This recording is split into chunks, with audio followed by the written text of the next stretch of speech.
Good morning students. स्वागत है आपका सिविल वॉर रूम ऐप में। यहाँ पर हमारे पास जो लेक्चर नंबर 4 चल रहा है, चैप्टर नंबर 4 चल रहा है, उसका हमारे पास ये तीसरा लेक्चर है। और हमारा जो टॉपिक चल रहा था वो चल रहा था इंडेक्स प्रॉपर्टीज ऑफ सॉइल। परंतु इंडेक्स प्रॉपर्टीज ऑफ सॉइल पढ़ते समय हमने पहली इंडेक्स प्रॉपर्टी तो पढ़ी ली थी, कौन सी? Relative density. कौन सी पढ़ ली थी भैया? Relative density. हमने कहा था कि ये चैप्टर 3 हिस्सों में बटा हुआ है, इसको डेंसिटी इंडेक्स भी बोलते हैं ना। उनमें से पहला हो गया था लास्ट लेक्चर्स में, 2 लेक्चर में। पहले लेक्चर में मैंने थ्योरेटिकली पूरा कि ऑब्जेक्टिव में कैसे क्वेश्चन आते हैं, किस तरीके से निकाली जाती है।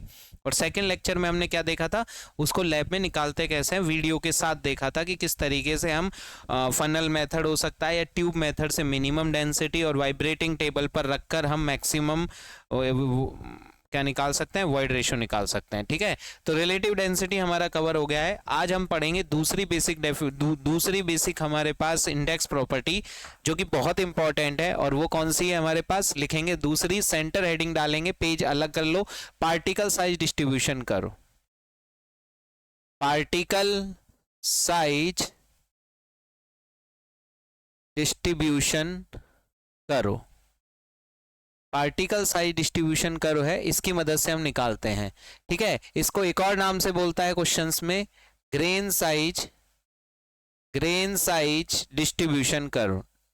Grain size distribution curve. ठीक है, तो ये हम पढ़ने वाले हैं। शॉर्ट में हम पार्टिकल साइज डिस्ट्रीब्यूशन बार बार ना लिख के इसको हम शॉर्ट में PSDC लिख देते हैं, पार्टिकल साइज डिस्ट्रीब्यूशन करो। ऐसा नहीं है कि बुक्स में इसके बारे में PSDC लिखा, वो हमने हमारी सुविधा के लिए बना लिया कि ग्रेन साइज डिस्ट्रीब्यूशन। एक चीज तो ये इंडेक्स प्रॉपर्टी है, और है क्या चीज ये देखेंगे। पर इससे पहले वाली जो प्रॉपर्टी थी, कौन सी? डेंसिटी इंडेक्स या रिलेटिव डेंसिटी, उसकी एक कमी थी। क्या? वो केवल कोहेजन लेस सॉइल, और उसमें भी बेस्ट सुटेबल सैंडी सॉइल के लिए थी। ठीक है, परंतु भैया इसको आप दोनों मिट्टियों के लिए यूज कर सकते हो। तो हिंदी में लिखना चाहो तो यह दोनों मिट्टियों के लिए यूज होती है। एक लाइन में लिख लो, can be used for both cohesionless soil, cohesionless soil में भी इसको यूज कर सकते हैं, और किसमें? कोहेजिव सॉइल में भी इसको यूज किया जा सकता है। कोहेजिव सॉइल में भी इसको यूज किया जा सकता है। तो एक चीज आपके दिमाग में ये बिल्कुल क्लियर होनी चाहिए कि ये दोनों मिट्टियों के लिए बनाया जा सकता है। पर खास बात क्या है, कोहेजन लेस सॉइल के लिए जो ये बनाते हैं, उसके लिए तो हमारे पास जो मेथड होता है वो होता है हमारे पास कौन सा? सीव एनालिसिस। सीव एनालिसिस। ठीक है, और जो कोहेजिव सॉइल के लिए पार्टिकल साइज डिस्ट्रीब्यूशन कर्व बनाने का मेथड है, उसमें जो होता है वो हमारे पास होता है sedimentation analysis.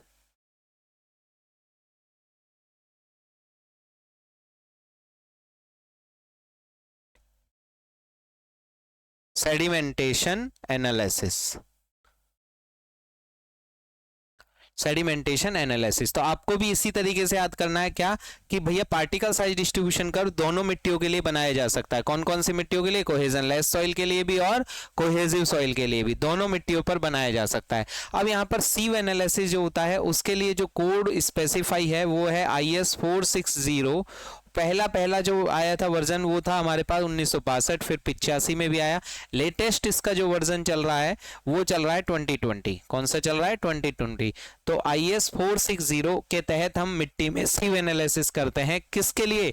Grain size distribution curve निकालने के लिए। ठीक है, अब यहां पर भी 2 तरह की सीविंग करेंगे, एक एक करके देखेंगे। परंतु ये पहला जो आपके पास आधा पेज या 1 पेज आप लिख रहे हो नोट्सों में, ये बिल्कुल एक फ्लो चार्ट के रूप में होना चाहिए, जिससे पार्टिकल साइज डिस्ट्रीब्यूशन की पूरी जन्म कुंडली आपके सामने हो। फिर एक एक करके हम इसको तरीके से पढ़ेंगे। तो सीव एनालिसिस में भी 2 तरह के सीव एनालिसिस होते हैं। एक तो होता है कोर्स सीव एनालिसिस, एक होता है कोर्स मतलब मोटी मिट्टियों के लिए जो होती है, बड़े दानों वाली मिट्टी, कोर्स सीव एनालिसिस। और एक हमारे पास होता है कौन सा? Fine sieve analysis. Fine sieve analysis एक एक करके पढ़ेंगे कि ये कैसे निकालते हैं, क्या चीज है, परंतु इतना आपको पता होना चाहिए, एनालिसिस। ठीक है, और इसी तरीके से सेडिमेंटेशन एनालिसिस में भी 2 मेथड हैं। एक हमारे पास होता है सबसे important hydrometer method, hydrometer method. ठीक है, और दूसरा हमारे पास कौन सा होता है? Hydrometer method. और दूसरा हमारे पास कौन सा होता है? Pipette method. कौन सा होता है? Pipette method.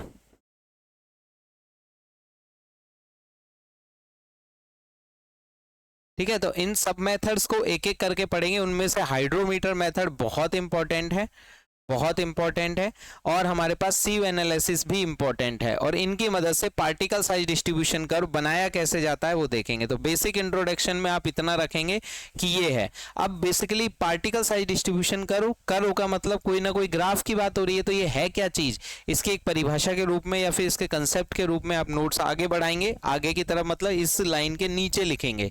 ठीक है, मेरे पास जगह नहीं है तो आप इतना पॉज करके एक बार इतना उतार लीजिए क्या, कि पार्टिकल साइज डिस्ट्रीब्यूशन जो कर्व होता है वो किस तरीके से किया जाता है, दोनों मिट्टियों के लिए ड्रॉ किया जा सकता है, और दोनों मिट्टियों में अलग अलग मेथड, सीव एनालिसिस और कोर्सिव एनालिसिस, ठीक है, वो सॉरी सीव एनालिसिस और सेडिमेंटेशन एनालिसिस, इन दोनों विधियों के द्वारा इसको किया जा सकता है।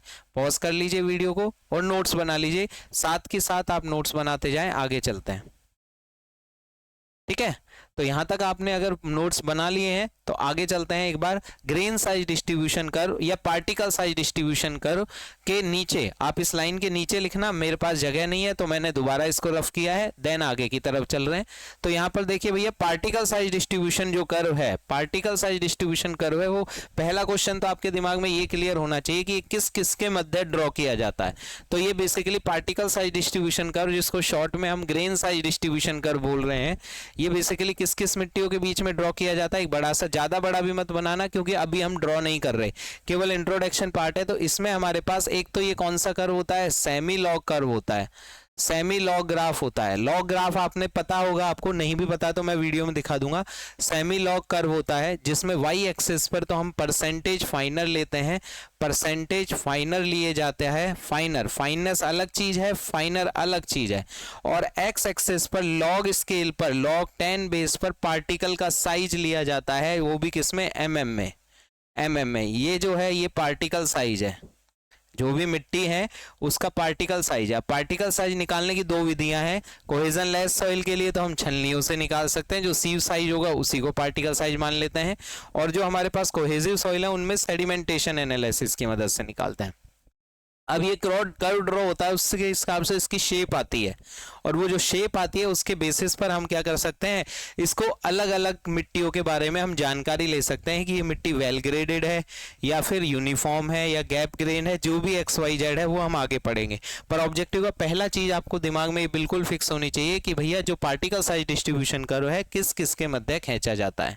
ठीक है, तो आप उस जो टेबल सी बनाई थी उसके जस्ट नीचे ये बना ली, particle size distribution curve semi log curve है। बनाने से पहले एक बार लॉग कर्व आपने आप लोगों में से देखा होगा बहुतों ने,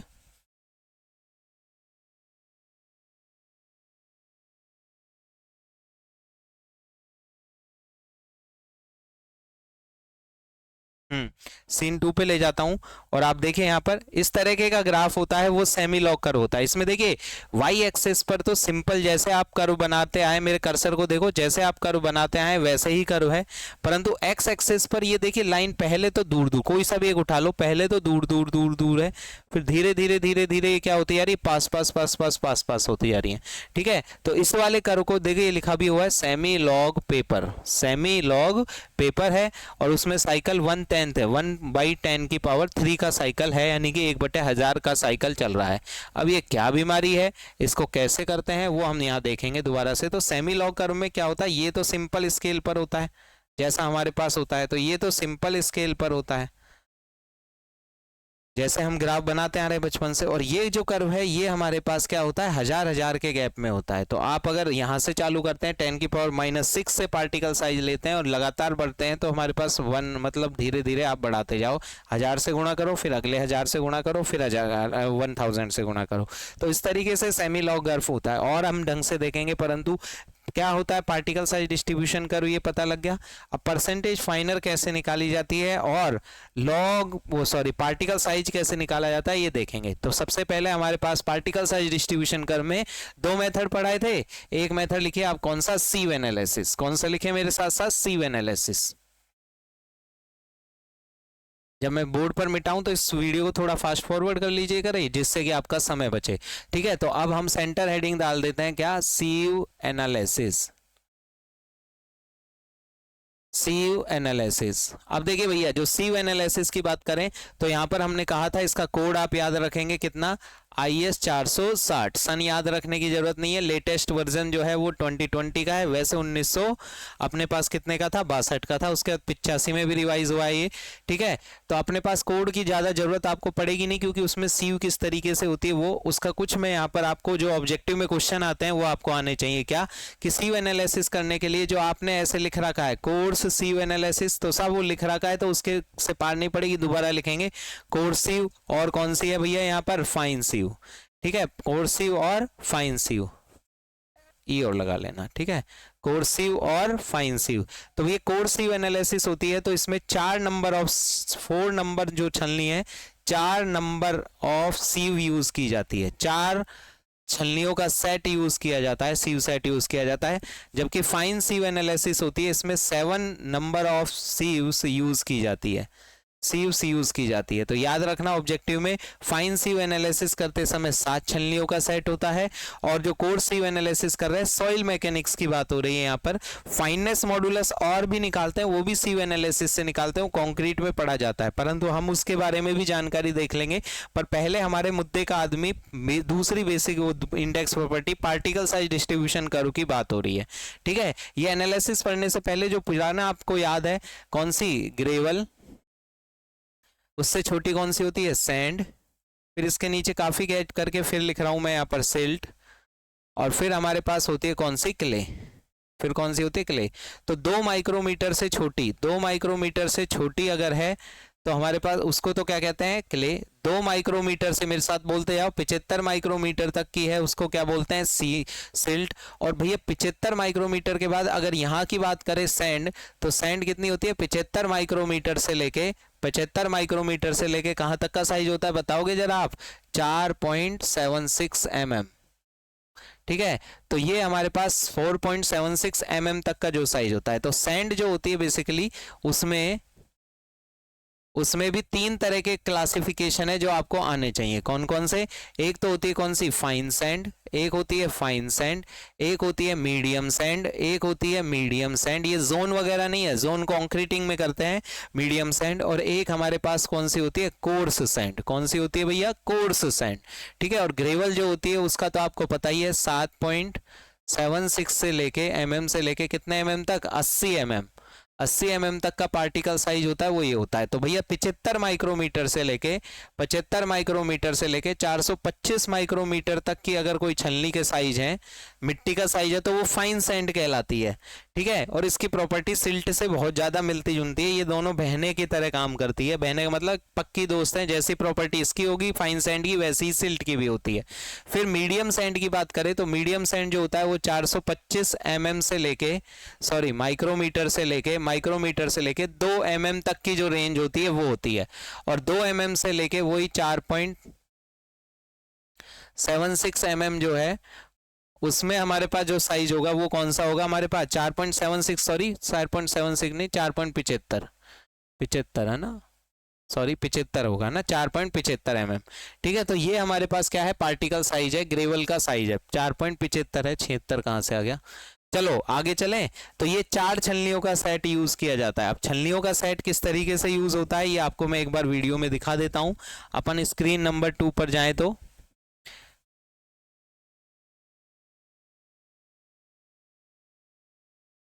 ठीक है। तो इस तरीके की छलनियां होती है, जैसे ये तो ब्रास की छलनी है, तो कोर्स ही होंगी तो बड़ी बड़ी होंगी, इस तरीके से ऊपर नीचे सरमनी लगी होती हैं, ठीक है। ये एमएल कंपनी का शिव शेखर मशीन है, ये सबसे बेस्ट कंपनी मानी जाती है, ठीक है। तो हमारे पास ये महंगी भी थोड़ी बहुत आती है, पर बहुत अच्छी रिलायबल डाटा होता है इनके बीच में। तो ये इस तरीके से ऊपर नीचे क्या लगी होती है, छलनियां लगी होती हैं, ठीक है। दोबारा बोर्ड पे आ जाओ, दोबारा बोर्ड पे आओ तो 4 छलनियों का सेट यहाँ पर यूज किया जाता है। सबसे ऊपर जो छलनी यूज होती है, सबसे ऊपर जो छलनी है, मैंने कहा ना छलनियां एक के ऊपर एक लगी होती है, तो सबसे ऊपर 80 mm की छलनी लगी होती है। फिर हमारे पास जो होती है वो 20 mm की छलनी लगानी पड़ती है। फिर हमारे पास जो होती है वो 10 mm की छलनी लगानी पड़ती है। फिर हमारे पास होती है वो 4.75 mm की छलनी लगानी पड़ती है। और नीचे पैन होता है, पैन का मतलब जो भी शीव में से छलनियों में से छनता है वो कहीं ना कहीं आके तो इकट्ठा होगा, आपके मशीन में ना बिखरे, नीचे गंदगी ना हो उसकी, जो भी नीचे आ रहा है छनकर, तो वो किसी एक पैन में। तो छलनियां तो यही है, 1 2 3 और 4, ठीक है। कंक्रीट में एक और की छलनी होती है 40 की। वैसे भी आपने देखा होगा कि हमारे पास जो कंक्रीट में 20 और 40 साइज बहुत इंपॉर्टेंट है, परंतु सॉइल मैकेनिक्स में कितने छलनियों का सेट यूज होता है? 4 सीव सेट यूज किए जाते हैं, 80, 20, 10, 4.75।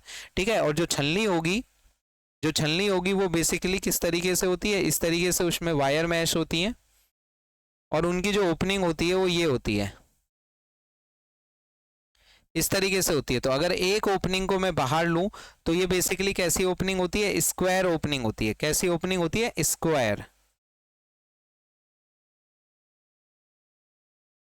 और अगर मैं ऐसे कह रहा हूं, यहां पर एक चीज बहुत इंपॉर्टेंट है जो आपको याद रखना पड़ेगा, क्या कि जो अपने पास कौन सी होती है? छलनियां जो होती हैं उनमें जो उनका साइज होता है, जैसे मैं कह रहा हूं 80 की छलनी, या मैं कह रहा हूं कि 10 की सीव, या मैं कह रहा हूं 4.75 की सीव, तो बेसिकली वो जो साइज होता है वो इसके डायगोनल का साइज होता है, ये वाला। तो जब हम बोल रहे हैं क्या कि कोई 80 की सीव है, तो इसका मतलब है उसका जो डायगोनल है, स्क्वायर ओपनिंग का जो डायगोनल है विकर्ण, ये जो है डायगोनल, यही हमारे पास क्या है? सीयू का साइज होता है। यही हमारे पास क्या होता है? सीयू का साइज होता है। तो देखिए भैया 4.75 तक मामला खत्म हो गया। 4.75 तक खत्म हो गया, मतलब कौन सी तरह की मिट्टियों में काम आ सकता है? कोड सीव एनालिसिस, ऑब्जेक्टिव का क्वेश्चन। कोड सीव एनालिसिस कौन सी मिट्टियों में काम आ सकता है? इसको मैं अलग ब्लू कलर के पेन से लिख देता हूं। ये सुटेबल है किसके लिए? ग्रेवल के लिए, ग्रेवल के लिए और कोर्स सैंड के लिए। और कौन सी सैंड के लिए? क्योंकि इस रेंज में यही मिट्टी आती है। जब यही मिट्टी आएंगी तभी तो उनका पार्टिकल साइज डिस्ट्रीब्यूशन कर्व बना पाओगे आप। तो ये हमारे पास कौन सी होगी? कोर्स सैंड के लिए। ठीक है। इनके लिए तो हम करते हैं कौन सा? कोर्स सीव एनालिसिस करते हैं, और ड्राई कंडीशन में ही होता है ये हमेशा। कौन सी कंडीशन में होता है? ऑलवेज ड्राई कंडीशन में होता है।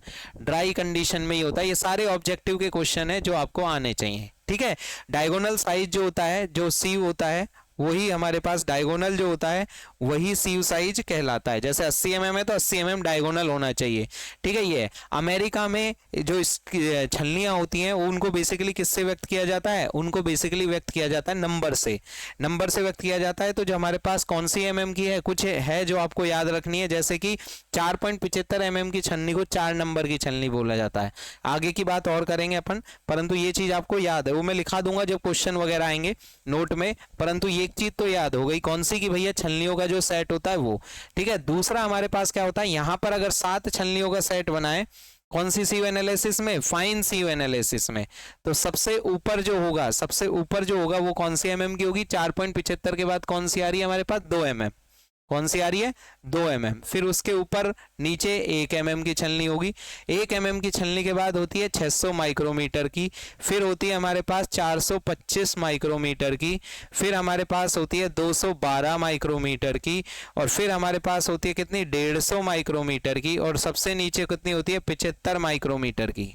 ठीक है। और सबसे नीचे क्या रखते हैं हम?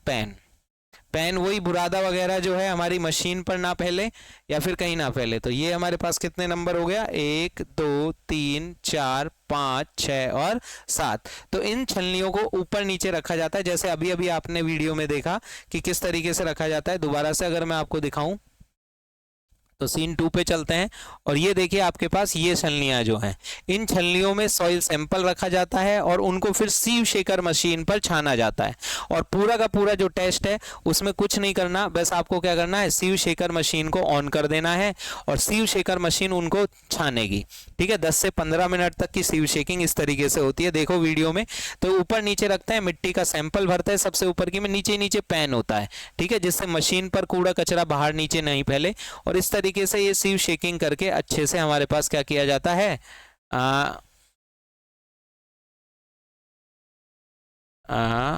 सीव शेकिंग कर दी जाती है। ठीक है।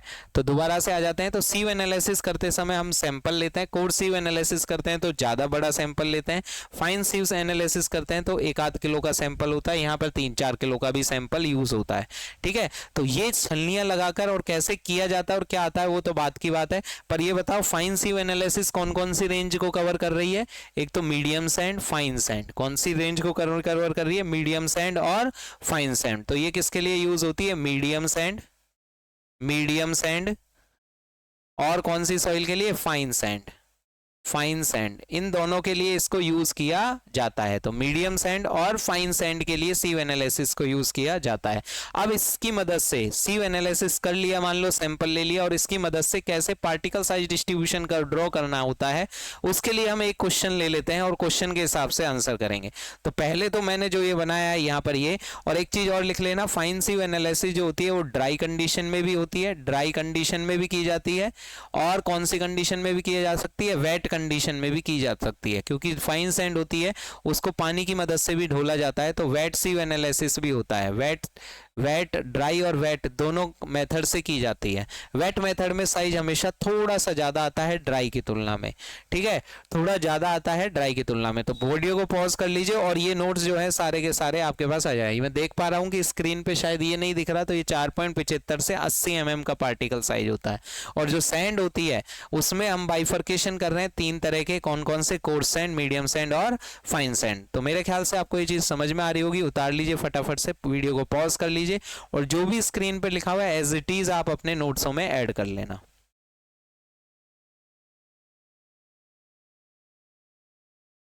ठीक है, वीडियो पॉज ही है तो आपने उतार लिया होगा। तो अब हम आगे चल रहे हैं, देखिए कि पार्टिकल साइज डिस्ट्रीब्यूशन कर्व कैसे बनाया जाता है। तो मिटा देता हूं मैं, आप इसको फास्ट फॉरवर्ड कर देना थोड़ा सा कि मिटाने के लिए। एक क्वेश्चन से समझते हैं, सब्जेक्टिव का क्वेश्चन है भैया। क्वेश्चन इसलिए करा रहे हैं क्योंकि भैया पार्टिकल साइज डिस्ट्रीब्यूशन कर्व के दोनों पहलू कौन कौन से, एक तो हमको वाई एक्स का मान जिसको हम बोल रहे हैं परसेंटेज फाइनर, ये क्या चीज है ये भी समझना है, और दूसरा हम क्या बोल रहे हैं, कौन सा बोल रहे हैं हमारे पास, लॉग, सेमी लॉग स्केल पर log 10 बेस पे पार्टिकल का साइज। ठीक है, तो इसके लिए मैं एक क्वेश्चन लिख रहा हूं बोर्ड पे, आप उस क्वेश्चन के आंसर करना। कोई सीव एनालिसिस किया गया तो एक सिंपल सा क्वेश्चन है, इसको कर रहे हैं, देन हमारे पास आगे आएंगे। सीव एनालिसिस कर लिया मान लो, और सीव एनालिसिस करने पर जो सीव साइज यूज किए थे, जो सीव साइज यूज किए हमने वो कौन कौन से किए हैं, वो इन्होंने किए हैं, एक तो 80 mm का, हो सकता है ऐसा ना हो, आप फाइन सीव एनालिसिस के डेटा 40 mm की, फिर है 20 mm की, देन है 10 mm की, ठीक है, और फिर है हमारे पास 4.75 mm, और सबसे नीचे जो है वो पेन है, सबसे नीचे क्या है, पेन है। ठीक है, ये तो हमारे पास सीव साइज है। सर आपने तो कहा था कि 4 छलनियों का सेट है, तो भैया कोड हमको 4 छलनियां सेट यूज करता है, परंतु आपने देखा होगा कभी भी, मान लीजिए आप एक टिफिन है तीन मंजिल वाला, उसमें आपके पास 2 ही चीजें, आप सलाद नहीं लेके गए, तो क्या जिसमें जो खाली टिफिन है उसको बाहर रखोगे, नहीं, वो सेट ही नहीं होगा। तो जो छलनियां होती है ऊपर नीचे, जैसे मैंने आपको वीडियो में भी दिखाया कि भैया ये जो छलनियां है ये एक के बाद एक सेट होती है। तो हाँ, आपको 40 mm की सॉइल में जरूरत नहीं, कंक्रीट में तो पड़ेगी, पर जो कंपनी बना के देती है छलनियां वो एग्जैक्टली आपको क्या बना के देगी कि भैया 80 के बाद कौन सी वाली छलनी आएगी, 40 की आएगी, नहीं तो वो सेट नहीं होगा, जैसे टिफिन सेट नहीं होता ना उस तरीके से। ठीक है, फिर हमारे पास हमने क्या किया, छलनियों को सीव शेकिंग मशीन पे रखा और वेट रिटेन्ड ये निकालते हैं, वेट रिटेन्ड ऑन सीव ग्राम में। ठीक है, कि हर छलनी पर कितना वेट रिटेन्ड हुआ, ठीक है। फिर हमारे पास यही रीडिंग है, बस रीडिंग में हमारे पास क्या आ गई, कुछ मान लीजिए इसमें आ रहा है 5 ग्राम, इसमें आ रहा है 25 ग्राम, 35 ग्राम। कैलकुलेशन को थोड़ा आसान करने के लिए हम इस तरीके से बता रहे हैं, 15 ग्राम, 20 ग्राम, ठीक है, 20 ग्राम है, और यहां तक कुछ नहीं बचा, पेन तक कुछ बचा ही नहीं। ठीक है, ये हमारे पास रीडिंग है। तो अब हमारे पास ये तो क्वेश्चन है जो हमने रीडिंग नोट कर ली। अब पार्टिकल साइज डिस्ट्रीब्यूशन कर्व बनाने के लिए आपको क्या क्या करना होता है वो देख लीजिए, क्या क्या करना होता है। तो अगले में हमारे पास क्या निकालना है, परसेंटेज वेट रिटेन्ड हमको निकालना होता है। परसेंटेज वेट रिटेन्ड हम निकालेंगे, प्रतिशत में आएगा ये, तो भैया 100 टोटल है, टोटल सैंपल जो था, टोटल सॉइल सैंपल वो हम कितना ले रहे हैं, 100 ग्राम। कितना ले रहे हैं भैया, 100 ग्राम। अगर 100 ग्राम ले रहे हैं तो परसेंटेज 5 ग्राम रुका तो 5%, 25 ग्राम रुका तो 25%, 35 ग्राम रुका तो 35%, 15 ग्राम रुका तो 15, और 20 ग्राम रुका तो 20%। ठीक है, अगला अगर हम बात करें वेट रिटेन, तो वेट रिटेन के बाद अगला जो रहेगा वो रहेगा percentage cumulative weight retain, percentage cumulative weight retain, वही ग्राम में। मुझे बताओ भैया, परसेंटेज क्यूमुलेटिव वेट रिटेन जो होगा वो वहां पर क्या होगा, यहां तक तो 5% ही मिट्टी रुकी है, ठीक है, क्यूमुलेटिव मतलब यहां तक। तो मुझे बताओ 40 mm तक कितनी रुकी, 5 तो पहले ही रुक गई थी, 25 अब कितनी रुक गई, 35%। क्यूमुलेटिव मतलब वहां तक। फिर 35 और रुक गई, तो 35 और रुक गई तो हमारे पास कितना होगा, सॉरी 35 नहीं, यहाँ कितना आएगा 30। ठीक है, 5 और 25 30। फिर 35 और रुक गई तो ये कितने ग्राम रुक गई, प्रतिशत रुक गई, 65% मिट्टी रुक गई। यहां तक कितनी रुक गई, तो ये हमारे पास कितनी होगी 80%। और 20 और जोड़ दिया तो यहां तक कितनी मिट्टी रुक गई 100। ये एक हाइपोथेटिकल डेटा मैंने ले लिया, आपका जो भी क्वेश्चन होगा उसके हिसाब से ये आएगा। ठीक है, तो यहां तक आ गया वेट रिटेन। अब परसेंटेज फाइनर, ऑब्जेक्टिव का क्वेश्चन, जो परसेंटेज फाइनर हम बोल रहे हैं, जो वाई एक्स पर पार्टिकल साइज डिस्ट्रीब्यूशन कर्व में लिया जाता है, परसेंटेज कैपिटल एन से, उसका फॉर्मूला होता है 100 minus percentage cumulative weight retained. Percentage cumulative weight retained. तो मुझे बताओ 100 में से 5 गए तो 95%। ठीक है, 100 में से 30 गया तो 70%, 65 गया तो 35%, 20%, और यहां पर कितना हो गया 0। तो यही हमारे पास परसेंटेज फाइनर है। परसेंटेज फाइननेस नहीं बोल रहा, फाइनर बोल रहा हूं, दोनों में अंतर है। क्या अंतर है अभी आगे जाके और अच्छे से क्लियर होगा। तो basically particle size distribution curve के लिए जो वाई एक्सिस के मान है वो तो ये आ गए 95 70 35 20 0। और एक्स अक्ष के जो मान है, एक्स अक्ष पर हम क्या करते हैं, लॉग स्केल पर हम लेते हैं, सेमी लॉग स्केल पर क्या लेते हैं, पार्टिकल साइज। तो पार्टिकल साइज को हम जैसे ये वाला है तो इसका 20 की जगह क्या होगा यहाँ पर 40। तो ये जो सी साइज होगा वही पार्टिकल साइज मान लिया जाता है एमएम में। ठीक है, और इसके करस्पॉन्डिंग एन की वैल्यू कितनी आ गई हमारे पास, जो भी है वो कितनी आ जाएगी, पार्टिकल एन की वैल्यू आ गई जैसे 70। ऐसे ही डी की जगह 80 रखोगे, वैल्यू आएगी, उसको सेमी लॉग कर्व पे प्लॉट करोगे, देन हम आगे की तरफ करेंगे। ठीक है, तो इस तरीके से particle size distribution curve draw किया जाता है। अगले लेक्चर में हम देखेंगे, लेक्चर ज़्यादा बड़ा ना हो जाए इसलिए कि यहाँ तक की कहानी आपको समझ में आ जानी चाहिए कि पार्टिकल साइज डिस्ट्रीब्यूशन कर्व करने के लिए जो सीव एनालिसिस कर रहे हैं वो किस तरीके से परफॉर्म किया जा रहा है। तो वीडियो को पॉज कर लीजिए, पहले यहाँ तक की इकाई पूरी चीज़ लिख लीजिए, क्योंकि यहाँ तक लिखने के बाद ही आपको मैं बता पाऊंगा आगे के लेक्चर में कि भैया किस तरीके से पार्टिकल साइज डिस्ट्रीब्यूशन कर्व को ड्रॉ करते हैं और उससे हमको पता क्या लगता है। क्योंकि हमारा पार्टिकल साइज डिस्ट्रीब्यूशन कर्व एक इंडेक्स प्रॉपर्टी है, जब इंडेक्स प्रॉपर्टी है तो रफली आइडिया भी लगाना होगा उसको। ठीक है, तो ये आपको करना है। ठीक है, तो ये इसके लिए तो ये रीडिंग आ गई। ठीक है, आपके पास ये मैं टेबल मिटा नहीं रहा क्योंकि ये मेरे को अगले वीडियो में भी चाहिए। ठीक है, और यहाँ पर अगले सीन पर ले जा रहा हूं मैं आपको।